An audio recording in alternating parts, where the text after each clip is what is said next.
शुभ वंदन बच्चों। आज हम आपको काव्य खंड का कन्यादान पाठ कविता का सारांश कराएंगे।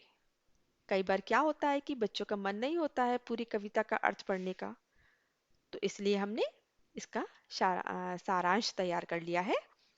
तो सुनिए, क्या है इस कविता का सारांश। ये कविता ऋतुराज जी ने लिखी है और इस कविता में उस समय का वर्णन किया गया है जब एक माँ अपनी बेटी का दान कर रही है, यानी उसकी शादी में उसका कन्यादान कर रही है। तो क्या भाव उमड़ते हैं माँ के अंदर, वो सब इसमें बताया गया है। कविता में उस समय का वर्णन है जब एक माँ अपनी बेटी का कन्यादान कर रही है। अपनी बेटी का दान करते समय माँ को ऐसा लग रहा है जैसे वह उनकी अंतिम और एकमात्र पूंजी है। कैसा लग रहा है माँ को? जैसे कि जो कुछ भी उसने अब तक कमाया था अपनी बेटी के रूप में, या वह उसको अब दान में दे रही है, यानी कि अंतिम पूंजी। पूंजी मतलब धन दौलत। जो कुछ भी उसके पास है वो सब वो उसका वो दान कर रही है। अब वो बिल्कुल खाली हो जाएगी। माता पिता ने उसे बड़े प्यार से पाल पोस कर बड़ा किया था और अब अब वह दूसरे घर का सदस्य बनने जा रही थी। लड़की अभी पूरी तरह से सयानी नहीं हुई थी। सयानी मतलब बड़ी नहीं हुई थी, वो अभी इतनी बड़ी नहीं हुई थी। वह इतनी भोली और सरल थी कि उसे संसार के सुखों का आभास तो था, लेकिन जीवन में आने वाली परेशानियों के बारे में नहीं पता था। देखिए कैसी थी लड़की।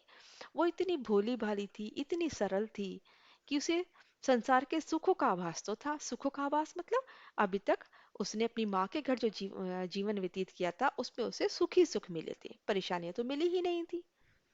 माँ बाप ने कोई परेशानी इसके ऊपर आने ही नहीं दी थी, तो इसलिए उसे केवल सुखों के बारे में पता था, लेकिन जीवन में आने वाली परेशानियों के बारे में उसे कुछ नहीं पता था। उसका ज्ञान बिल्कुल नहीं था उसे। उसे जीवन में आने वाले समय की धुंधले प्रकाश की तरह कुछ कुछ समझ थी। अब कुछ कुछ ऐसे पता चल रहा था, मतलब धुंधले प्रकाश की पाठिका थी वो। कुछ कुछ समझ आ रहा था उसे। वह तो बस अभी तक जीवन की मधुर कल्पनाओं में ही खोई हुई थी। मधुर कल्पनाएं सोच रही थी आने वाला जीवन कैसा होगा, कि मेरी शादी हो जाएगी, मेरे को नए नए कपड़े मिलेंगे, नए नए गहने मिलेंगे, मैं खूब घूमूंगी फिरूंगी और सबकी प्यारी बन के रहूंगी, सब मुझे प्यार करेंगे। तो इस तरह की मधुर कल्पनाएं उसके मन में आती थी। एक परंपरावादी माँ से अलग उसकी माँ ने समझाया। देखिए, एक परंपरावादी माँ क्या होती है? परंपरावादी माँ वो होती है जो एक परंपरा को निभाते हुए चलती है, यानी कि जो माँ ने अपनी माँ से सीखा वही अपनी बेटी को सिखा दिया। लेकिन इस कविता की माँ परंपरावादी माँ से अलग हटकर है।